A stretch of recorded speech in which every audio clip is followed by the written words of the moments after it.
নমস্কার বন্ধুরা। আলিগড় মুসলিম ইউনিভার্সিটি এই নামটির সঙ্গেই জনপ্রিয়তা এবং ঐতিহ্য দুটো একসাথেই জড়িয়ে রয়েছে। উত্তরপ্রদেশের আলিগড় জেলায় এই ইউনিভার্সিটিটি অবস্থিত। এইখান থেকে ভারতবর্ষের অনেক বিখ্যাত মানুষ কিন্তু পড়াশোনা করে বেরিয়েছেন।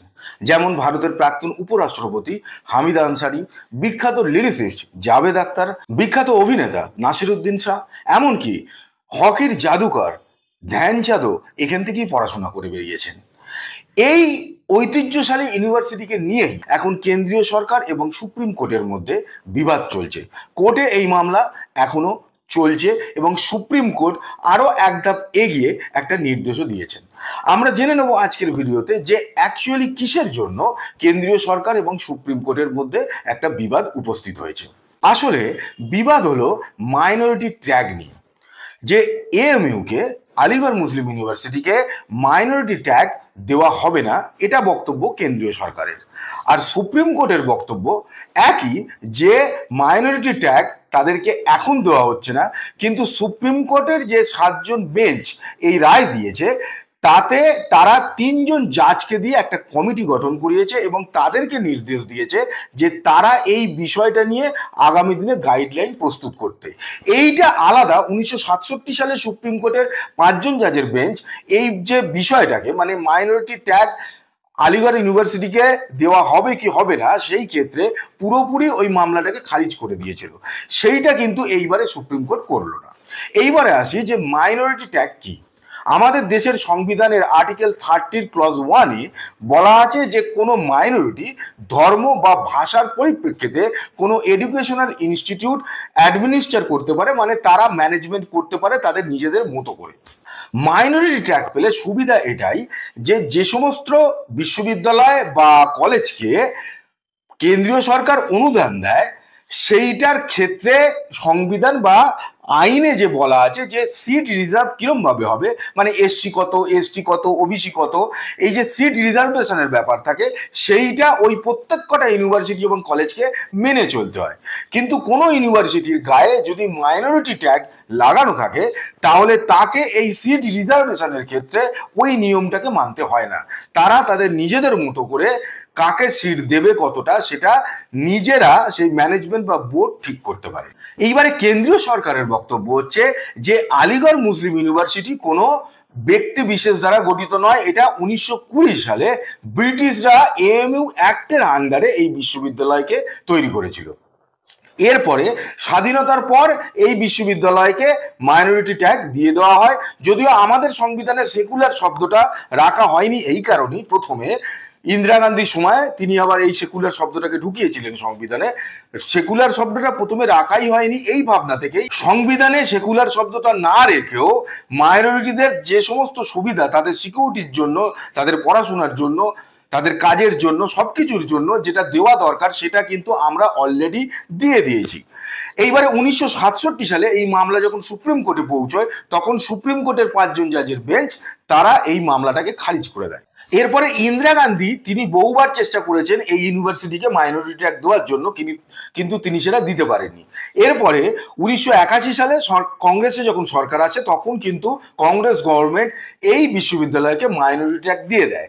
এই কারণের জন্য তারা এএমইউ যে অ্যাক্ট ছিল সেখানেও পরিবর্তন আনে এই ইউনিভার্সিটিকে মাইনরিটি ট্যাগ দেওয়ার জন্য।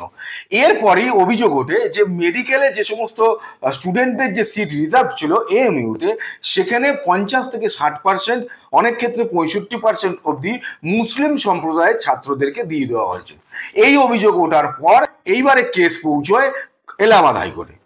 এলাহাবাদ হাইকোর্ট 2006 সালে এই মামলাটাকে আবার খারিজ করে যায়, মানে মাইনরিটি ট্যাগ তাদেরকে দেওয়া হবে না, এটা হাইকোর্ট জানিয়ে দেয়। এরপরে 2019-এ আবার এই মামলা পৌঁছয় সুপ্রিম কোর্টে যে আলিগড় ইউনিভার্সিটি থেকেই যে এই ইউনিভার্সিটিকে মাইনরিটি ট্যাগ দেওয়া উচিত। যদিও কেন্দ্রীয় সরকারের বক্তব্য যে না, এটা দেওয়া যাবে না, কারণ এটা তো কোনো মাইনরিটি তৈরি করেনি, এটা তৈরি করা হয়েছিল 1920 সালে ব্রিটিশের অ্যাক্ট অনুযায়ী। এবার সুপ্রিম কোর্টের বক্তব্য হচ্ছে যে শুধুমাত্র কোনো মাইনরিটি সম্প্রদায় দ্বারা গঠিত হয়নি, সেই জন্য সেই বিশ্ববিদ্যালয়কে কেন্দ্রীয় সরকার অনুদান দেবে না, এটা কখনো হতে পারে না।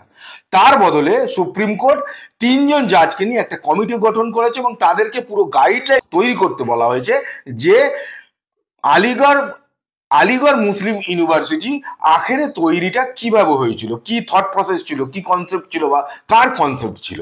সুপ্রিম কোর্টে আগামী দিনে যে এই মামলাটা চলবে, যে 1820 আগের সময়টার যে আলিগড় ইউনিভার্সিটির কোনো রকম ইতিহাস আছে কিনা সেটা দেখবে, সেইটাই আমরা দেখব এখন।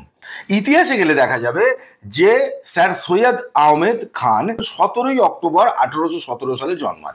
ইনি ছিলেন মুঘল ঘরানার মানুষ, কিন্তু মুঘল সাম্রাজ্য সেই সময় শেষের দিকে এই মানুষটির সঙ্গে ব্রিটিশদের সম্পর্ক খুব ভালো ছিল, তাদের সঙ্গে ওঠা বসা ছিল। সেইখান থেকে এই মানুষটির মাথায় একটা থট আসে যে মুসলিম সম্প্রদায় সেই সময় মোটামুটিভাবে ধর্ম ওরিয়েন্টেড পড়াশোনাটাই করতো, কিন্তু এই মানুষটা রিয়েলাইজ করেন যদি মুসলিম সম্প্রদায়ের ছেলেমেয়েরা তারা ধর্মের সাথে সাথে যদি আধুনিক যে শিক্ষা চর্চা সায়েন্সের কথা সেটা যদি না জানে তাহলে সেই সমাজ আগে এগোবে না। তাই সেইখান থেকে 1875 সালে তৈরি হয় ম্যাও, MAO, মুসলিম অ্যাংলো ওরিয়েন্টাল স্কুল। প্রথমে কিন্তু স্কুল তৈরি হয়েছিল, তারপরে ব্রিটিশে এটা রিয়েলাইজ করে যে এই মানুষটি মুসলিম সম্প্রদায়ের জন্য সত্যি কাজ করতে চাইছেন। সেই কারণে 1920 সালে তারা এই ম্যাওকেই, যেটা স্কুল ছিল সেটাই আলিগড় মুসলিম ইউনিভার্সিটি AMU অ্যাক্টে মাধ্যমে এটিকে ইউনিভার্সিটির দরজা দেয়। এই ইউনিভার্সিটি প্রায় 1200 একর জমির উপরে গঠন করা রয়েছে এবং যখন এটি তৈরি হয়েছিল তখন এর 15টা ডিপার্টমেন্ট ছিল। আর এই মুহূর্তে এই বিশ্ববিদ্যালয়ে 108টা ডিপার্টমেন্ট আছে, 300-রও বেশি কোর্স এখানে পড়ানো হয়। ফলে এত বড় মহান এক ইউনিভার্সিটিকে নিয়ে যে এই যে বিরোধ, এটা বোধহয় হওয়ারই কথা নয়। কেন এটা আমার মনে হয়েছে, তার কারণ হচ্ছে যে কেন্দ্রীয় সরকার যেটা বলছে সেটাও খানিকটা ঠিক, যে সরকার যদি অনুদান দেয় তাহলে সেখানে কেন তাদের বোর্ড বা তাদের যে ম্যানেজমেন্ট আছে তাদের ইচ্ছে মতো সিট রিজার্ভ হবে, এটা যেমন ঠিক বলেই খানিকটা। কিন্তু আবার এটাও দেখতে হবে যে এই মহান ইউনিভার্সিটিকে যদি সরকার অনুদান দেওয়া বন্ধ করে দেয়, ধরুন লাস্ট 2-5 বছরে প্রায় 2 থেকে 2,500 কোটি টাকা এই ইউনিভার্সিটি অনুদান পেয়েছে।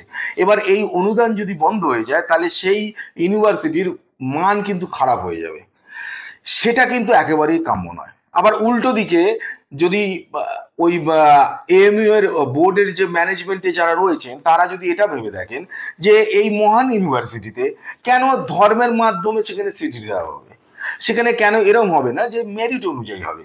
কারণ আদতে এইখান থেকে যে ছাত্ররা বেরোবে তারা তো আমার দেশেরই সব মহান ছাত্র হবে, তারা বিভিন্ন বড় বড় জায়গায় যাবে। যেমন বললাম যে জাভেদ আখতার, হামিদা আনসারি, ধ্যানচাঁদ, লালা অমরনাথ, এই সমস্ত মানুষজন এখান থেকে বেরিয়েছেন। সেখানে কিন্তু হিন্দু মুসলিমের কোনো ব্যাপার নেই, হিন্দুও পাবেন মুসলিমও পাবেন।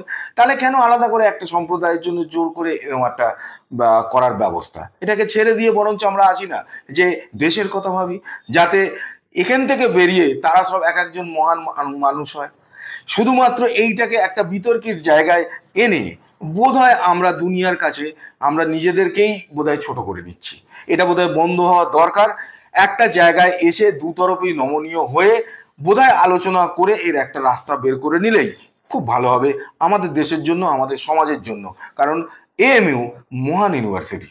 যদিও আপাতত আমাদের ওয়েট করতে হবে যে সুপ্রিম কোর্ট কি রায় দেয়, তারা যেটা রায় দেবে সেটাই আমাদের সবাইকে মেনে নিতে হবে, আর সেটাই হওয়া উচিত। আপাতত আজকের ভিডিওটি যদি ভালো লেগে থাকে তাহলে লাইক করুন, সাবস্ক্রাইব করুন, শেয়ার করুন, আর যদি চান সবার আগে আমার ভিডিও আপনার কাছে পৌঁছে যাক তাহলে বেল আইকন প্রেস করতে ভুলবেন না। দেখা হচ্ছে পরের ভিডিওতে নতুন কাহিনীর সঙ্গে। আজকের মতো বিদায় নিচ্ছি, ভালো থাকবেন, নমস্কার।